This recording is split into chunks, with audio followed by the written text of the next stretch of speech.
எடுத்து வாசிப்போம். லூக்கா 8வது அதிகாரம் 2வது வசனம். லூக்கா 8ஆம் அதிகாரம் அதனுடைய 2வது வசனம்.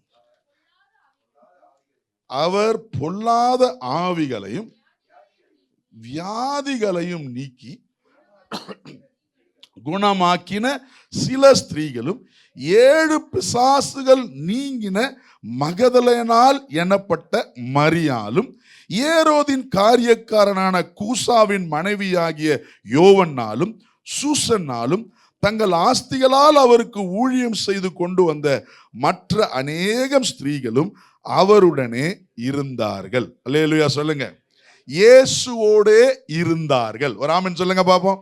சொல்லுங்க, இயேசுவோடே இருந்தார்கள். ஆமென். அதுல நான் ஒரு நபரை மாத்திரம் நான் முக்கியப்படுத்தி நான் பேச போகிறேன். 2வது வசனத்தினுடைய கடைசி பகுதி என்னது? 7 பிசாசுகள் நீங்கின மகதலேனால் என்னப்பட்ட மரியாளும். சொல்லுங்க, 7 பிசாசு நீங்கின மகதலேனா மரியாள் இயேசுவோடு இருந்தால். ஆமென்.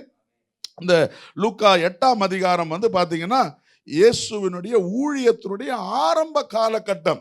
அந்த இயேசுவினுடைய ஊழியத்தினுடைய வருஷம் கால அளவு எவ்வளவு? இயேசு எவ்வளவு நாட்கள் ஊழியம் பண்ணாரு? 3 வருஷம் தான். அப்படிங்களா? இந்த இப்ப வாசித்த வசனம் இது இயேசுவினுடைய ஊழியத்தினுடைய ஆரம்ப காலகட்டம், பிகினிங் ஆஃப் ஜீசஸ் மினிஸ்ட்ரி. அப்பவே இயேசு இவளிடத்திலிருந்து 7 பிசாசுகளை என்ன பண்ணியிருந்தார்? துரத்தி இருந்தார். இன்னொரு வசனத்தை நம்ம வாசிப்போமா? மார்க் 16ஆம் அதிகாரம். மார்க் 16ஆம் அதிகாரம் 9-10 வசனங்கள் வாசிங்க பார்ப்போம். Mark chapter 16 verse 9 and 10.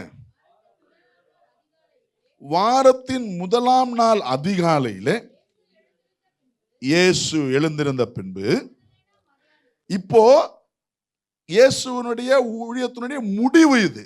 கரெக்டுங்களா? இயேசு மரித்து அவர் உயிர் தெழுந்த அந்த தருணம்.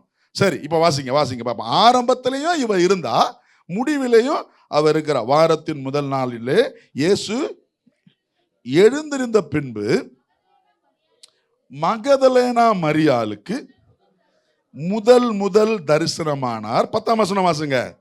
அவளிடத்திலிருந்து அவர் 7 பிசாசுகளை துரத்தி இருந்தார். ஒரு ஆமென் சொல்லுங்க பாப்போம். அப்பனா நல்லா கவனிங்க. நான் ஏன் இந்த 2 வசனத்தையும் சொல்லி காமிச்சேன்னா, இயேசுவினுடைய ஊழியத்தின் ஆரம்பத்திலே அவள் இயேசுவோடு இருந்தால், அவளிடத்திலிருந்து 7 பிசாசுகளை துரத்தி இருந்தார். அதே மகதலேனால் இயேசு மரித்து உயிர்த்தெழுந்த பிறகு கூட அவளுக்கு தான் இயேசு முதல் தரிசனமானார். அங்கேயும் போடப்பட்டிருக்குது, இவ வேற யாரும் இல்லை, எவளிடத்திலிருந்து 7 பிசாசுகளை துரத்தினாரோ அந்த அதே மகதலேனா மரியாள் தான் இவள் என்று மார்க் என்ன பண்றாரு?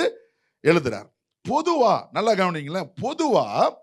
பொதுவா ஒரு மனிதனிடத்திலிருந்தோ ஒரு மனுஷனிடத்திலிருந்தோ பிசாசுகள் துரத்தப்பட்டால் அந்த பிசாசுகளுடைய குணம் என்னன்னா, அது துரத்தப்பட்ட இடத்திலிருந்து வெளியே போய் அது சுற்றி திரிந்து வேற ஒரு இடத்தை தேடும்.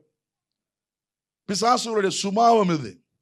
அந்த பிசாசு தஞ்சமடைய, அது சேர்ந்து கொள்ள, அது அடைக்கலம் புகுந்து கொள்ள வேற ஒரு சரீரத்தை தேடும். ஏன்னா பிசாசு ஆவியா இருக்குது.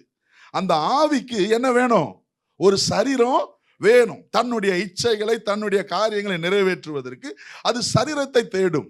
ஆனால் எந்த மனுஷனிடத்திலிருந்தோ ஒரு பிசாசு துரத்தப்பட்ட பொழுது அந்த ஆவி வெளியேறின ஆவி வேற ஏதாச்சும் சரீரம் கிடைக்குமான்னு என்ன பண்ணிட்டு இருக்கோம்? கவனிக்கிறீங்களா? தேடிக்கிட்டு இருக்கோம். அப்ப இந்த ஆவி எந்த சரீரத்திலிருந்து விட்டு வந்ததோ அந்த சரீரத்தை கவனிச்சுக்கிட்டே இருக்கும், அந்த சரீரத்தை பார்த்துக்கிட்டே இருக்கும். ஒரு வசனத்தை வாசிங்க. மத்தேயு 12ஆம் அதிகாரம், மேத்யூ சாப்டர் 12. இயேசு சொல்லுகிறத நான் உங்களுக்கு வாசிக்கட்டும். மத்தேயு 12ஆம் அதிகாரம் 43 45 வசனங்கள் வரை நாம் வாசிக்கலாம். மத்தேயு 12 43 45. அசுத்த ஆவி, எல்லாரும் எடுத்துட்டீங்களா? புதிய ஏற்பாட்டில் 19வது பக்கம். அசுத்த ஆவி ஒரு மனுஷனை விட்டு புறப்படும் பொழுது வறண்ட இடங்களில் அலைந்து இளைப்பாறுதல் தேடியும் கண்டடையாமல் நான் விட்டு வந்த என் வீட்டுக்கு திரும்பி போவேன் என்று சொல்லி அங்கே வந்து அந்த வீடு வெறுமையாகவும் பெருக்கி ஜோடிக்கப்பட்டதாகவும் இருக்க கண்டு திரும்பி போய் தன்னிலும் பொல்லாத வேறு 7 ஆவிகளை தன்னோட கூட்டிக் கொண்டு வந்து உட்புகுந்து அங்கே குடியிருக்கும். அப்பொழுது அந்த மனுஷனுடைய முன்னிலைமையிலும் அவன் பின்னிலை அதிக கேடுள்ளதா இருக்கும். அப்படியே இந்த பொல்லாத சந்ததியாருக்கும் சம்பவிக்கும் என்றார். இந்த வசனத்துல என்ன புரிஞ்சது உங்களுக்கு? ஒரு பிசாசு ஒரு மனிதனை விட்டு வெளியேறினால் அது வறண்ட இடத்திலே சுற்றி திரிந்து அந்த மனிதனை பார்த்துக்கிட்டே இருக்கும். அவனுடைய இருதயம் இப்ப சுத்தமா இருக்குது. அசுத்தமா இருந்த இடத்துல இருந்து பிசாசு துரத்தப்பட்டாச்சு. இப்ப அது சுத்தமா இருக்குது. ஜோடிக்கப்பட்டு பெருக்கி சுத்தமா வச்சிருக்கப்படுதான். ஆனா அந்த இடத்துல வேற நல்ல ஆவியானவர் நிரப்பாததுனால அது காலியா இருக்கிறதுனால, சொல்லுங்க, காலியா இருக்கிறதுனால, யாரும் இல்லாம வெக்கேட்டா இருக்கிறதுனால, காலியா இருக்கிறதுனால அது என்ன பண்ணுமா, போய் தன்னிலும் பொல்லாத 7 ஆவிகளை கூட்டு வந்து என் வீடு இப்ப சூப்பரா இருக்குது, என் வீடு சுத்தமா இருக்குது, என் வீட்டுல இப்ப யாருமே இல்ல, நாம திரும்ப போலான்னு சொல்லி அங்க வந்து என்ன பண்ணிடும், குடியிருக்கும். அந்த மனுஷனுடைய நிலைமை முன்னால இருந்ததை காட்டிலும் பின்னிலைமை மிகுந்த மோசமுள்ளதாய் இருக்கும். நான் ஏன் இதை சொல்றேன்னா, பொதுவா ஒரு மனுஷனிடத்திலிருந்தோ பொல்லாத ஆவிகள் புறப்பட்டு போனால் அது திரும்ப வருவதற்கு வாய்ப்புகளை, வழிகளை தேடிக்கொண்டே இருக்கும். அப்போ அந்த மனுஷனுடைய பொறுப்பு, அந்த மனுஷனுடைய பொறுப்பு எப்பொழுதும் தன்னிடத்துல இந்த பொல்லாத ஆவி வராதபடி, இந்த அசுத்த ஆவி மீண்டும் வராதபடி அவன் தன்னை பாதுகாத்து கொண்டே இருக்க வேண்டும். தன்னை பரிசுத்தப்படுத்திக் கொண்டே இருக்க வேண்டும். தனக்குள்ள பரிசுத்த ஆவியை நிரப்பிக் கொண்டே இருக்க வேண்டும். வசனத்தால தன்னை மறைத்து கொண்டே இருக்க வேண்டும். அப்படி இல்லைன்னா விட்டுட்டா காலியா இருக்குதுன்னு தெரிஞ்சா பிசாசு திரும்ப வந்துடும். அதனாலதான் நிறைய கிறிஸ்தவர்களுக்கு, நிறைய பிசாசிலிருந்து விடுவிக்கப்பட்டு மனம் திரும்பி வந்தவர்களுக்கு வருவாங்க, கொஞ்ச நாள் நல்லா இருப்பாங்க, அதுக்கப்புறம் கொஞ்சம் சபைக்கு வர்றது கட்டானா, கொஞ்சம் பைபிள் படிக்கிறது கட்டானா, கொஞ்சம் விசுவாச கூட்டத்தோடு இருக்கிறது கட்டானா, திரும்பவும் பேக் ஸ்லைடா என்ன பண்றான், போயிடுறான். அப்ப என்ன பண்ணணும், எப்பயுமே தன் ஆவியை பாதுகாத்து கொண்டே இருக்க வேண்டும். ராமன் சொல்லுங்க. இந்த மரியாள் அப்படிப்பட்டவளா இருந்தாள். ஏன்னா இயேசுவின் ஊழியத்தின் ஆரம்பத்துல இயேசுவோடு இருந்தவள் 3 வருஷம் கழிச்சும் இயேசுனுடைய ஊழியத்தின் முடிவிலேயும் இயேசுவோடவே இருக்கிறார். அல்லேலூயா.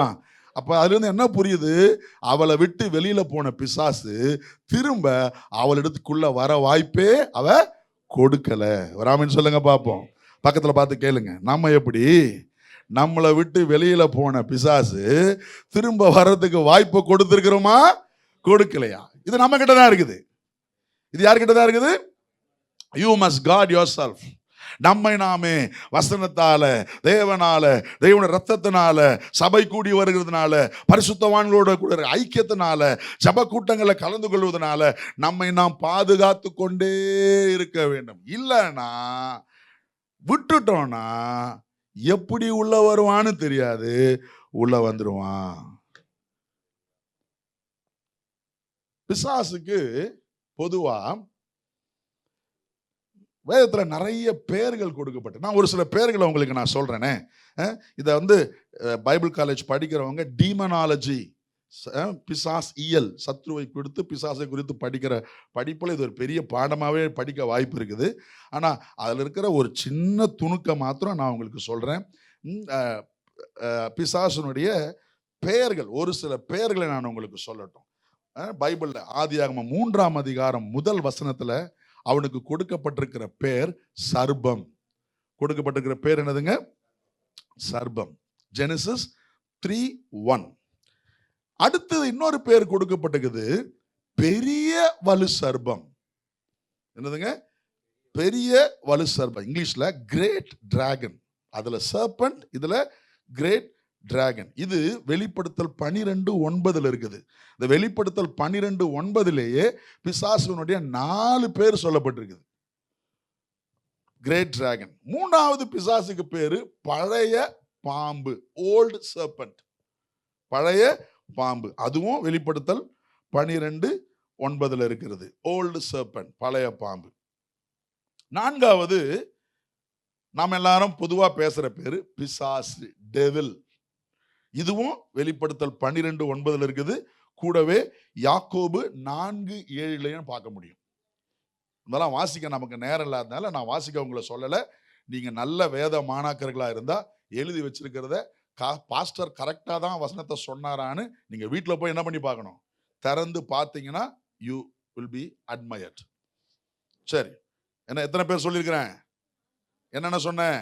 சர்பம், பெரிய வலு சர்பம், பழைய பாம்பு, பிசாஸ். இங்கிலீஷ்ல serpent, great dragon, old serpent, devil. ஐந்தாவது அவனுக்கு கொடுக்கப்பட்ட இன்னொரு பேரு சாத்தான், சேட்டன். இங்கிலீஷ்ல சேட்டன். அதுவும் வெளிப்படுத்தல் 12:9 இருக்குது. கூடவே ரோமர் 16:20 நாம் என்ன பண்ண முடியும், அதை வாசிக்க முடியும். ரோமன்ஸ் 16:20. ஆறாவது அவனுக்கு கொடுக்கப்பட்டிருக்கிற இன்னொரு பேர் சத்துரு, எனிமி. என்னதுங்க? சத்துரு, எனிமி. மத்தேயு 13:28 நாம் பார்க்க முடியும். மத்தேயு 13:28.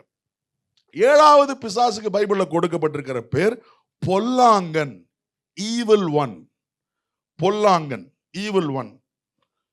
எபேசியர் 6:16. எபேசியர் 6:16 என்ன போட்டிருக்குது? பொல்லாங்கன், ஈவில் ஒன். எத்தனையோ பேருக்கு இதெல்லாம் தெரிஞ்சுக்க வாய்ப்பு கிடைக்கல. கிருபையாய் கர்த்தர் நமக்கு சொல்லி தருகிறார். எட்டாவது பிசாசுக்கு கிடைச்சிருக்கிற கொடுத்திருக்கிற இன்னொரு பேரு சோதனைக்காரன், டெம்ப்டர். சோதனைக்காரன் என்னதுங்க? டெம்ப்டர். மத்தேயு 4:3. டெம்ப்டர், சோதனைக்காரன். ஒன்பதாவது பிசாசுக்கு கொடுக்கப்பட்டிருக்கிற இன்னொரு பேரு உலகத்தின் அதிபதி, பிரின்ஸ் ஆஃப் திஸ் வேர்ல்ட். உலகத்தின் அதிபதி. யோவான் 12:31, யோவான் 14:30, யோவான் 16:11. உலகத்தின் அதிபதி, பிரின்ஸ் ஆஃப் திஸ் வேர்ல்ட். சரி, 9 பேர் திரும்ப வேக வேகமா சொல்லிட்டுமா? ஒன்று சர்பம், சர்பன்ட். இன்னொன்னு பெரிய வலு சர்பம், கிரேட் டிராகன். மூன்றாவது பழைய பாம்பு, ஓல்ட் சர்பன்ட். நான்காவது பிசாசு, டெவில். ஐந்தாவது சாத்தான், சேட்டன். ஆறாவது சத்துரு, எனிமி. ஏழாவது பொல்லாங்கன், ஈவில் ஒன். எட்டாவது சோதனைக்காரன், டெம்ப்டர். ஒன்பதாவது உலகத்தின் அதிபதி, பிரின்ஸ் ஆஃப் திஸ் வேர்ல்ட். சரி, இந்த பிசாசு அவளுக்குள்ள எத்தனை இருந்ததா? மகதலேனா மரியாளுக்குள்ள அந்த ஏழையும் தேவன் துரத்தினார், அவளிடத்திலிருந்து நீக்கப்பட்டது. இன்றைக்கு நம்மிடத்திலிருந்தும் இந்த 7 பிசாசுகள் நீக்கப்பட வேண்டும். எத்தனை பேர் ஆமென் சொல்றீங்க? அல்லேலூயா. அவளிடத்திலிருந்து துரத்தப்பட்ட 7 பிசாசுகள் இன்றைக்கு நமக்குள்ளேயும் கிரியை செய்து கொண்டிருக்கிறது. நம்மிடத்திலிருந்து அகற்றப்பட வேண்டிய, நம்மிடத்திலிருந்து நீக்கப்பட வேண்டிய 7 ஆவிகள். இன்னைக்கு என் பிரசங்கத்தின் தலைப்பு என்னன்னு கேட்டீங்கன்னா, இதுதான், நம்மிடத்திலிருந்து அகற்றப்பட வேண்டிய 7 ஆவிகள். என்ன பாஸ்டர், நான் நல்லா தானே இருக்கிறேன், எனக்குள்ள ஆவி இருக்குதா? ஆமா, மகதலேனா மரியாளுக்குள்ள இருந்தது, அகற்றினார். தொடர்ந்து அவள் அதை காத்து கொண்டாள். தொடர்ந்து அவள் அதை என்ன பண்ணா? காத்துக்கிட்டா. முடிவு வர அவள் அந்த பிசாசுக்கு இடம் கொடுக்காததுனால உயிர்த்தெழுந்த இயேசுவை என்ன பண்ணா? தரிசித்தாள். சொல்லுங்க, முடிவு வர அவர் காத்துக்கிட்டதுனால உயிர்த்தெழுந்த இயேசுவை தரிசித்தான். இன்னைக்கு நமக்குள்ளேயும் கர்த்தர் இந்த பிசாசுகளை விரட்டி இருக்கிறார். தொடர்ந்து நாம் நம்மை பாதுகாத்து கொண்டால், இவைகள் நமக்குள்ளே வராமல் நாம் பாதுகாத்து கொண்டால், வரப்போகிற இயேசுவை நாம் என்ன பண்ண முடியும்? பார்க்க முடியும், தரிசிக்க முடியும். இல்லன்னு வச்சுக்கோங்க. ஏன்னா ஏற்கனவே நான் சொல்லிட்டேன், பிசாசுடைய குணம் என்னது? திரும்பி வருவான். சொல்லுங்க, அவன் ரொம்ப சொரணை கட்டவன். நீங்க எத்தனை முறை சீப்போ நாயனாலும் கண்டுக்காம என்ன பண்ணுவான்? திரும்பி வருவான். நாமெல்லாம் ரோசக்காரங்க. யாராச்சும் ஒருத்தங்க சீப்போ நாயன்ட்ட என்ன பண்ண மாட்டோம்? அவங்க மூஞ்சிலேயே முழிக்க மாட்டோம். ஆனா பிசாசுக்கு ரோசம் இல்லை, சூடு இல்லை, சொரணம் இல்லை. நீ எத்தனை முறை சொன்னாலும் திரும்பி, சொல்லுங்க, திரும்பி வருவான். இந்த இடத்த பிடிக்கிறதுக்கு திரும்பி வருவான். ஆனா இடமே என்ன பண்ணக்கூடாது? கொடுக்க கூடாது. எத்தனை பேர் விசுவாசம் ஆமென் சொல்றீங்க? அல்லேலூயா, ஆமென். அப்போ மகதலேனா மரியாள் ஆரம்பத்தில் இருந்து பிசாசுக்கு தொடர்ந்து அவள் திரும்பி வருவதற்கு இடம் கொடுக்காத இருந்ததினாலே இயேசுவை அவள் தரிசித்தாள். இன்னொரு காரியத்தை வாசிச்சிரோமா மகதலேனா மரியாளை பத்தியே மார்க் 15:40 நீங்க பாத்தீங்கன்னா, மார்க் 15ஆம் அதிகாரம் 40வது வசனத்தை பாத்தீங்கன்னா, மகதலேனா மரியாள் இயேசுவுக்கு ஊழியம் செய்கிறாள். வாசிங்க பாப்போம் 15:40. சில ஸ்திரீகளும் தூரத்தில் இருந்து பார்த்து கொண்டிருந்தார்கள். அவர் கலிலேயாவில் இருந்த பொழுது அவருக்கு பின் சென்று ஊழியம் செய்து வந்த மகதலேனா, நல்லா கவனிங்க, ஊழியம் செய்து வந்த மகதலேனா மரியாளும். எல்லாரும் சொல்லுங்க பாப்போம், ஊழியம் செய்து வந்த மகதலேனா மரியாள். நல்லா கவனிக்கணும், நல்லா கவனிக்கணும். துரத்தப்பட்ட பிசாசு நம்மிடத்துல திரும்பி வராமல் இருக்க வேண்டுமே ஆனால், அதற்கு நாம் தொடர்ந்து இடம் கொடுக்காமல் இருக்க வேண்டுமே ஆனால், மகதலேனா மரியாள் அதுக்கு என்ன பண்ணாலாம், அவரோடு கூட இருந்து அவருக்கு ஊழியம் செய்து கொண்டே இருந்தாள். சொல்லுங்க, என்ன பண்ணிக்கிட்டே இருந்தா? ஆமா, தன்னால முடிஞ்ச ஏதோ ஒரு ஊழியத்தை அவ செஞ்சா. இன்னைக்கு நம்மிடத்துல இருந்து ஆண்டவர் பிசாசுகளை துரத்தி இருக்கிறார். அது நம்மிடத்துல திரும்பி வராமல் இருக்க வேண்டுமே ஆனால் நாம் என்ன செய்யணும்? ஏதோ ஒரு ஊழியத்தை ஆண்டவருக்காக செய்யணும். சொல்லுங்க, ஏதோ ஒரு ஊழியத்தை செய்யணும். பக்கத்தப்பா சொல்லுங்க, ஏதாச்சும் ஒரு ஊழியத்தை ஆண்டவருக்காக என்ன பண்ணுங்க, நீங்க செய்யணும். பொதுவா நம்ம நினைச்சுக்கிறோம், நிறைய பேரோட நினைப்பு, நான்லாம் ஊழியம் செய்யறதுக்கெல்லாம் இல்லை பிரதர், அதுக்கு தான் நான் காசை கொடுத்துறேன்ல, அதுக்கு தான் நான் என்ன பண்ணிடுறேன், காசை கொடுத்துறேன்ல, அது போதாதா, காசு கொடுக்கறதே எனக்கு பெரிய ஊழியம் தான், நான் காசை கொடுத்துறேன்ல அப்படின்னு சொல்லி நீங்க யாரும் சொல்றது இல்லை. பொதுவா வெளியில சொல்றத நான் என்ன பண்ணிருக்கிறேன், நிறைய கேட்டிருக்கிறேன். எந்த ஊழியக்காரர் கேட்டு பாருங்க, இதை கேட்டிருப்பாங்க நிச்சயமா. காசு கொடுத்துறோம்ல. ஆனா நான் என்ன சொல்றேன்னா, காசு கொடுக்கறத அந்நியன் கூட செய்வான். காசு கொடுக்கறத யார் கூட செய்வா? ஆமா, அந்நியன் கூட செய்வான். அந்த நன்றி கடனுக்காக வருவாங்க, போகும்போது கட்டாயப்படுத்தி ஒரு காணிக்கை, ஒரு 500 ரூபாவோ எதையோ ஒன்று தான் பண்ண கொடுத்துட்டு போவாங்க. ஏன்னா அவங்களுக்கு என்னன்னா, இயேசு என் குழந்தைக்கு சுகம் கொடுத்தாரு, அதனால நான் இயேசுக்கு இதை என்ன பண்றேன், கொடுக்குறேன். ஏன்னா அவங்க வழக்கம் அது. ஏதோ ஒரு கோயிலுக்கு போயிட்டு வருஷத்துக்கு ஒரு முறை போயிட்டு காணிக்கை செஞ்சு தான் என் வேலை முடிஞ்சு போச்சு. இந்த மாதிரி செய்யற அந்நியர்கள் எவ்வளவோ பேர் இருக்கிறாங்க. கரெக்டா? ஒரு சிலவங்களுக்கு ரொம்ப நாளா குழந்தை பிறக்கல, ஜெபம் பண்ணி குழந்தை பிறந்தோடனே ஒரு உண்டி பாட்டில் எடுத்து வந்து கொடுத்துட்டு நன்றி சொல்லிட்டு என்ன பண்ணிட்டாங்க, போயிட்டாங்க. போனதுதான். இது நிறைய பேர் செய்யறாங்க, அந்நியர்கள் செய்வாங்க. காசு கொடுக்கிற காரியம் யாரு வேணாலும் செய்ய முடியும். ஆனா பிள்ளைகள் அவருக்கு ஊழியம் செய்ய வேண்டும். பக்கத்துல பார்த்து கேளுங்க, நீங்கள் அந்நியரா பிள்ளைகளா? அந்நியரா இருந்தா காசை கொடுத்துட்டு எஸ்கேப் ஆயிருவீங்க. ஆனா பிள்ளைகளா இருந்தா என்ன பண்ணுவாங்க? சத்தமா தான் சொல்லுங்களேன். இன்னைக்கு நிறைய நேரம் பிள்ளைகளா இருக்கிற நாம் உண்மையாகவே பிள்ளைகள் என்கிற ஒரு உணர்வு இருப்புமே ஆனால் தேவனுடைய பாரத்தை சுமக்கிற ஊழியத்தை செய்ய ஆயத்தமாவோம். நான் ஊழியன்னு சொல்லும் பொழுது நம்மளால முடிந்த ஏதோ ஒரு செயல் இயேசுவுக்காக, ஏதோ ஒரு காரியம் இயேசுவுக்காக. இவள் இயேசுவோட போற இடமெல்லாம் போயிட்டு இருந்தா, அவ்வளவுதான். அவருக்கு ஏதாவது செஞ்சுக்கிட்டே இருந்தா, அவ்வளவுதான். இன்னைக்கு நம்ம ஊழியம் எல்லாரும் சர்ச்சை நடத்துறதை பத்தி யோசிக்க கூடாது. எனக்கு சர்ச்சை நடத்த தெரியாது, எனக்கு பாட்டு பாட தெரியாது, எனக்கு பிரசங்கம் பண்ண தெரியாது. யாருங்க சொன்னது பாட்டு பாடுறதுதான் ஊழியன்னு? யாருங்க சொன்னது பிரசங்கம் பண்றதுதான் ஊழியன்னு? தேவ சமூகத்துல எதை செய்தாலும் அது ஒரு ஊழியம். ஒண்ணும் இல்ல, ஒரு நாளைக்கு 1 மணி நேரம் வந்து சபையில உட்கார்ந்து சபையின் வளர்ச்சிக்காக ஜெபிச்சுட்டு போனீங்கன்னா அது பெரிய ஊழியம், ஜெப ஊழியம். வீட்டில் சும்மா உட்காந்துட்டு இருக்க முடியாது, நாள் கணக்கா கண்ட காரியத்தை பார்த்துக்கிட்டு இருக்க முடியாது, சீரியலை பார்க்க முடியாது, வெட்டி பேச்சு பேச முடியாது. இல்லை, நான் இனி ஆண்டவருக்காக ஏதாவது ஒரு ஊழியம் செய்ய போறேன் அப்படின்னு சொல்லி நீங்களா இனிஷியேட்டிவ் எடுத்து சபைக்குள்ள வந்து யாரும் இல்லாத நேரத்தில் கூட தனித்து இருந்து 1 மணி நேரம் சபையின் வளர்ச்சிக்காக, இந்த பகுதியின் ஆசீர்வாதத்துக்காக நான் கண்ணீர் விட்டு ஜெபிப்பேன்னா அந்த மாதிரி ஒரு பெரிய ஊழியம் வேற ஊழியம் கிடையாது. அதுக்கு பேர் என்ன ஊழியம்? சத்தமா தான் சொல்லுங்களேன். ஆனா இன்னைக்கு எதையுமே செய்யறதுக்கு விருப்பம் இல்லை. You have to do some ministry. பக்கத்தப்பா சொல்லுங்க, ஏதோ ஒரு ஊழியத்தை நீங்க செஞ்சுதான் ஆகணும். அல்லது சபையில ஒரு சில காரியங்கள் இருக்குது, ஒழுங்கு செய்ய வேண்டியது இருக்குதா, நான் அதை செய்வேன், நான் அதை பண்ணுவேன். நான் ஒரு சில சகோதரிகளை பார்க்கிறேன், ரெகுலரா பாத்திரம் கழுவுறாங்க. அது ஒரு ஊழியம், அது ஒரு ஊழியம். ஊழியக்காரன் பாராட்டுறானோ பாராட்டலையோ, பரலோகம் பாராட்டும். பரலோகம் அதற்குரிய ஆசீர்வாதத்தை நிச்சயம் தரும். பார்த்தோம் பார்க்காம, கண்டோம் கண்டுக்காம, ஒரு வேலை இருந்து ஒரு தேவை இருந்து அந்த தேவையை செய்யாம போறோமே, அது சர்ச்சு முடிஞ்சு போட்ட பாய் கிடக்குது, செதறின சேர் கிடக்குது, அதெல்லாம் யாரோ பார்த்துப்பாங்க, நான் போனோம் அப்படின்னு நினைச்சா அது நல்ல அழகு இல்லை. ஏதோ ஒரு ஊழியம், பக்கத்துல சொல்லுங்க, ஏதோ ஒரு ஊழியம்.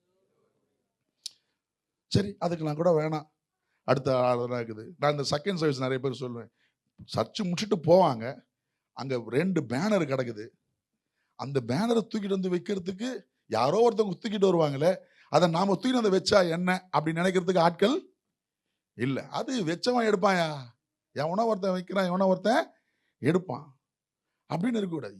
எந்த வாய்ப்பு கிடைச்சாலும், பக்கத்தப்பா சொல்லுங்க, எந்த வாய்ப்பு கிடைச்சாலும், யாரு பாராட்டினாலும் பாராட்டாலும், ஒரு சிலவங்க செய்வாங்க, யாருனா பார்க்குறாங்களா, யாருனா பாராட்டுறாங்களா, அது ஊழியமே இல்லை, அதுக்கு பலனை பெறவே முடியாது. ஏன்னா ஏற்கனவே அதுக்கு பலனை பெற்று விட்டோம். பரலோகத்திலிருந்து பலன் பெற வேண்டும்னா மனுஷன் பார்த்தாலும் பார்க்காட்டியும் you must do some ministry. பக்கத்தப்பா சொல்லுங்க, ஏதோ ஒரு ஊழியத்தை ஆண்டவருக்காக செய்யணும். இவன் மகதலேனா மரியாள் அவருக்காக ஊழியம் செய்து கொண்டே இருந்தாள். அதனால போன பிசாசு உள்ள வர முடியல, இயேசுவை தரிசித்தாள். அல்லேலூயா. இன்னொரு வசனம் வாசிங்க, மத்தேயு 27ஆம் அதிகாரம், மத்தேயு 27ஆம் அதிகாரம் 55, 56 வசனங்களை நீங்க வாசிச்சு பார்த்தீங்கன்னா, பிசாசு மகதலேனா மரியாளுக்குள்ள திரும்பி வராததற்கு இன்னொரு காரணம் இருக்கு. மத்தேயு 27, 55, 56. மேலும் இயேசுவுக்கு ஊழியம் செய்யும்படி அவரோடு கூட வந்திருந்த அநேக ஸ்திரீகளும் அங்கே தூரத்திலே நின்று பார்த்து கொண்டிருந்தார்கள். பாருங்க, எல்லாரும் தூரத்தில் நின்று பார்த்துருங்க. அவர்களுக்குள்ளே மகதலேனா மரியாளும் யாக்கோபுக்கும் மரியாளும் செபெதேயின் குமாரராக தாயும் இருந்தார்கள். இவங்க எல்லாம் சிலுவைக்கு பக்கத்திலேயே நிற்கிறாங்க. போர் சேவைகள் கிட்ட விடல, பார்க்கிற தூரத்துல, ஆனா சிலுவையை பார்த்துக்கிட்டே இருக்கிறாங்க. மரியாள் இயேசுவின் தாய், மகதலேனா மரியாள் பிசாசு துரத்தப்பட்டவள். இயேசு சிலுவையில் இருக்கிறாரு, பாடுபட்டு இருக்கிறாரு. சிலுவையின் காட்சியை விட்டு இவர்கள் தூரம் போகவே இல்லை. பல சீஷர்கள் போய்விட்டார்கள், ஆனா மகதலேனா மரியாள் சிலுவையை விட்டு தூரம் போகவே இல்லை. அந்த சிலுவையின் காட்சி சத்ருவை அவளுக்குள் திரும்ப புகவிடவே இல்லை. இன்னைக்கு நான் உங்களை பார்த்து சொல்றேன், நம்மிடத்திலிருந்து துரத்தப்படுகிற அசுத்த ஆவி திரும்பவும் நமக்குள்ளே வராமல் இருக்க வேண்டுமே ஆனால் அது துரத்தப்பட வேண்டும். அது நாம் இயேசுவுக்கு ஊழியம் செய்து கொண்டே இருக்க வேண்டும். சிலுவையை நம் கண் முன்னால நிறுத்தியே இருக்கணும். எத்தனை பேர் ஆமென் சொல்றீங்க? அல்லேலூயா. மார்க் 9:25 பார்த்தீங்கன்னா அவர் துரத்தப்பட்டதை பத்தி நம்ம பார்க்க முடியும், அதை நம்ம வாசிக்க வேணாம். சரி, ஆனா இப்ப நமக்குள்ள இருந்து அகற்றப்பட வேண்டிய 7 அசுத்த ஆவிகள். பக்கத்தை பார்த்து சொல்லுங்க, இது நமக்குள்ள இருந்து போனோம். உங்ககிட்ட இருந்தும் போனோம், பேசுற யாங்கிட்ட இருந்தும் போனோம். போனா அது போயிடணும், போனா அது போயிடணும். திரும்பி திரும்பி என்ன பண்ணக்கூடாது, ஆனா அது என்ன பண்ணும், வர பார்க்கும். ஏன்னா அது எப்படிப்பட்ட ஆளுதான், இடம் காலியா இருந்தா திரும்பி வந்து சேர்ந்துக்கும். தண்ணிலும் பொல்லாத 7 கூட்டு வந்து உட்காந்துக்கும், நம்ம நிலைமையை மோசமாக்கி விட்டுரும். அதனால நம்மிடத்திலிருந்து அகற்றப்பட வேண்டும். சரி, முதலாவது நம்மிடத்திலிருந்து அகற்றப்பட வேண்டிய ஆவி, ஆதியாகமம் 3ஆம் அதிகாரம் 1 வசனத்தை வாசிக்கிறோமா? சர்ப்பம் உண்டாக்கிய சகல காட்டு ஜீவன்களை காட்டிலும் போதும் சர்ப்பமானது தந்திரம் உள்ளதா இருந்தது. சட்லிட்டி. சர்ப்பமானது சேர்ந்து சொல்லுங்க, சர்ப்பமானது தந்திரம் உள்ளதா இருந்தது. அப்ப பிசாசுனுடைய முதல் நம்மிடத்தில் துரத்தப்பட வேண்டிய முதல் ஆவி, இந்த சர்ப்பத்தினுடைய குணம் என்னன்னா தந்திரம். சொல்லுங்க, என்னதுங்க? சத்தமா தான் சொல்லுங்களேன், தந்திரம். 2 கொரிந்தியர் 2ஆம் அதிகாரம் 11ஆம் வசனத்தை நம்ம வாசித்தா பவுல் சொல்லுகிறார், பிசாசனுடைய தந்திரங்களை நாம் அறியாதவர்கள் அல்லவே. எடுத்து வாசிங்க வேகமா. 2 கொரிந்தியர் 2:11 நீங்க வாசிச்சு பாருங்க. பவுல் சொல்றாரு, நாம் அதை அறியாதவர்கள் அல்லவே, அவனுடைய தந்திரத்தை நாம் அறிந்து வைத்திருக்க வேண்டும். 2 கொரிந்தியர் 2ஆம் அதிகாரம் 11வது, மோசம் போகாதபடிக்கு அவனுடைய தந்திரங்களை நாம் அறியாதவைகள் அல்லவே. சாத்தானாலே நாம் மோசம் போகாதபடிக்கு அப்படி செய்தேன். இதுதான் நான் சொல்லுவேன், அவனுடைய தந்திரங்கள் நமக்கு தெரியாதவைகள் அல்லவே. பக்கத்துல பார்த்து சொல்லுங்க, சாத்தானுடைய தந்திரத்தை தெரிஞ்சு வச்சுக்கீங்க. அவன் தந்திரக்காரன், தந்திரம் பண்ணுவான். 2 கொரிந்தியர் 11 3ஆம் வசனம் வாசிப்போமா? நான் வாசிக்கிறேன். நீங்க நிறைய பேர் ஒன்னா வாசிக்கிறது நல்லதுதான், ஆனா என்ன கொஞ்சம் குழப்பி விடுது அது. சரி, 2 கொரிந்தியர் 11ஆம் அதிகாரம் 3ஆம் வசனம் நானும் வாசிக்கிறேன், என் கூட சேர்ந்து வாசிங்க. ஒவ்வொரு புருஷனுக்கும் சாரி நான் பார்த்தீங்களா பேசிக்கினே 2 கொரிந்தியருக்கு பதிலாக 1 கொரிந்தியர் போயிட்டேன். ஒரு நிமிஷம். 2 கொரிந்தியர் 11ஆம் அதிகாரம் 3வது வசனம். ஆகிலும் சர்ப்பமானது தன்னுடைய தந்திரத்தினாலே ஏவாளை வஞ்சித்தது போல உங்கள் மனதும் கிறிஸ்துவை பற்றி உண்மை நின்று விலகும்படி கெடுக்கப்படுமோ என்று பயந்திருக்கிறேன். அப்ப தந்திரத்தினுடைய வேலை என்ன தெரியுமா? மனதை கெடுக்கிறது. சொல்லுங்க, தந்திரத்துடைய வேலை என்னது? தந்திரம் என்ன பண்ணும்? நம்ம மனதை கெடுத்துரும். இந்த சாத்தான் என்ன பண்ணா, ஆதாம் ஏவாளுடைய மனசே என்ன பண்ணி விட்டுட்டான்? கெடுத்து விட்டுட்டான். அவ்வளவு தந்திரக்காரன். நல்லா கவனிங்க, நீங்க நாளெல்லாம் ஆதாம் ஏவாளை காட்டிலும் ரொம்ப குறைந்தவர்கள். ஏன்னா ஆதாம் ஏவாள் தேவனாலே உண்டாக்கப்பட்டவர்கள். ஆதாமுக்கு இருந்த கெப்பாசிட்டி என்ன தெரியுமா? தனி மனிதனாக எல்லா மிருகங்களுக்கும் பேர் விட்டான். எல்லாத்துக்கும் என்ன பண்ணா? அந்த அளவுக்கு பிரில்லியன்ட். ஆதாமுடைய அறிவும் ஆதாமுடைய திறமையும் அது நம்மால அளவிட முடியாது. நம்மளாம் அது அவனை காட்டிலும் பல மடங்கு குறைந்தவர்கள். ஏன்னா அவன் தேவனால நேரடியாய் உருவாக்கப்பட்டவன். இப்ப நம்மளெல்லாம் கரப்டட் மைண்டு, அவனுக்கு இன்கரப்ட் மைண்டு. புரியுதுங்களா? ஆதாமும் ஏவாளும் they were directly from God. ஆனா அவர்களுடைய மனசையே இவன் தந்திரமா என்ன பண்ணி விட்டான்? சொல்லுங்க, கெடுத்து விட்டான். பிசாசுனுடைய வேலை, அவனுடைய முதல் ஆவி தந்திர குணம், அது என்ன பண்ணும்? மனதை கெடுக்கும். சொல்லுங்க, என்ன பண்ணும்? மனதை கெடுக்கும். எபேசியர் 4ஆம் அதிகாரம் 14ஆம் வசனத்தை நம்ம வாசிக்கலாமா? எபேசியர் 4:14 நான் வாசிக்கிறேன். நாம் இனி குழந்தைகளாயிராமல் மனுஷருடைய சூதும் வஞ்சிக்கிறதுக்கு ஏதுவான தந்திரமுள்ள போதகம். சூது வஞ்சிக்கிறதுக்கு ஏதுவான தந்திரம் பவுல் சொல்றார். இது பிசாசுனுடைய குணம். இன்னைக்கு இந்த குணம் நமக்குள்ள இருக்குதா? அப்படி இருந்தா அது இன்று இயேசுவின் நாமத்தில் துரத்தப்பட வேண்டும். என்ன குணங்க? என்ன குணம்? தந்திர குணம். தந்திரம், சட்லிட்டி. இங்கிலீஷ்ல இன்னொரு வசனம் வந்து கிராஃப்டி. மனசை கெடுக்கிற குணம். இன்னைக்கு பொதுவா நிறைய இடங்களில அப்படியே கொஞ்சம் கொஞ்சமா பேசி இன்னொருத்தரை பத்தி பேசி மனசை என்ன பண்ணி விட்டுருவாங்க? கெடுத்து விட்டுருவாங்க.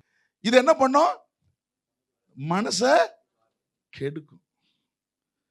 நல்லா தான் வந்திருப்பான், வேலையிலேருந்து வரும்பொழுது நல்லா தான் வந்திருப்பான், நல்லா பேசியிருப்பான், அம்மாவை பார்த்து பேசியிருப்பான், அக்கா தங்கச்சியை பார்த்து பேசியிருப்பான், எல்லாம் இருக்கும். அதை பார்த்தோன்னே இங்கே கொஞ்சம் வந்தவன் எனக்கு வாங்கினாராம, வாங்கினதால எங்கே குத்துட்டான்? அங்கே குத்துட்டானே. போடு ஒரு மந்திரத்தை. தந்திரமா. சாரி, நான் பொதுவா இதான் சொல்லிட்டேன்ல, இப்ப இருக்கிற மாதிரி எனக்கு, நான் ஆரம்பத்தை சொன்னா சொல்லலையா, இப்ப இருக்கிற மாதிரி எனக்கு அப்போ இருந்தது. இப்ப நான் நினைக்கிறேன் போயிடுச்சுன்னு நினைக்கிறேன். இந்த மந்திரம் எல்லாம் போலன்னா போயிருட்டோம் இயேசுவின் நாமத்தினால. கிராஃப்டினஸ், தந்திர குணம். சொல்லுங்க, தந்திர குணம்.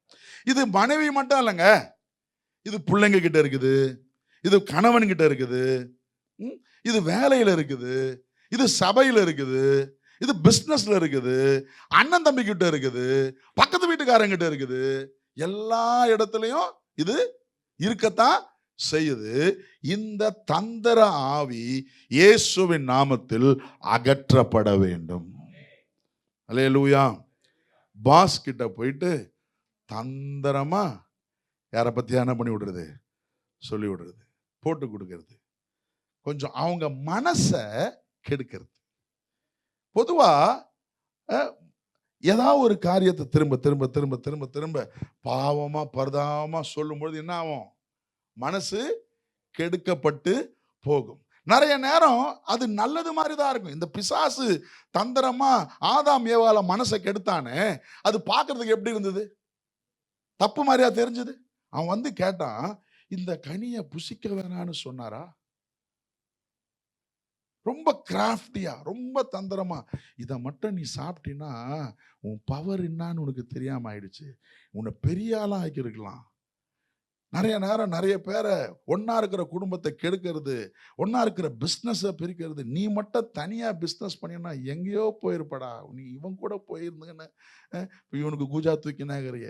நீ மட்டும் தனியா ஒரு ஊழியத்தை ஆரம்பிச்சுன்னா உன்கிட்ட இருக்கிற பவருக்கு, உன்கிட்ட இருக்கிற வல்லமைக்கு எங்கேயோ போயிருப்ப, இங்க போயிருக்கிற கிராஃப்டினஸ். இதனால எத்தனையோ ஊழியங்கள் உடைந்திருக்கிறது, எத்தனையோ குடும்பங்கள் உடைந்திருக்கிறது, எத்தனையோ வியாபாரங்கள் உடைந்திருக்கிறது, எத்தனையோ நட்புகள் பிரிந்திருக்கிறது. என்னது, என்ன ஆவி? சத்தமா தான் சொல்லுங்களேன், தந்திர ஆவி. இன்னைக்கு இந்த தந்திர ஆவி நம்மை விட்டு அகற்றப்படுவதாக. அல்லேலூயா, அல்லேலூயா, ஆமென்.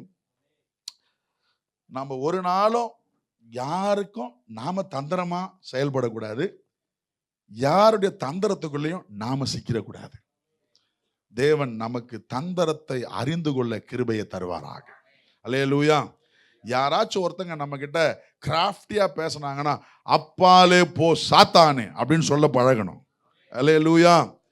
பேதுரு இயேசு கிட்ட வந்து சொல்றான், மத்தேயு 16ஆம் அதிகாரம், வாசிக்க வேணாம், நேரம் இல்லை, 16ஆம் அதிகாரம். கொஞ்ச நேரத்துக்கு முன்னாலதான் இயேசுவை பத்தி நீ ஜீவனுள்ள தேவனுடைய குமாரனாகிய கிறிஸ்துன்னு சொல்றான். உடனே இயேசு அவனை ரொம்ப பாராட்டி, உனக்கு மாம்சமோ ரத்தமோ வெளிப்படுத்தல, பிதாவின் ஆவியானவர் தான் உனக்கு வெளிப்படுத்தினா சொன்ன உடனே ரொம்ப சந்தோஷம்.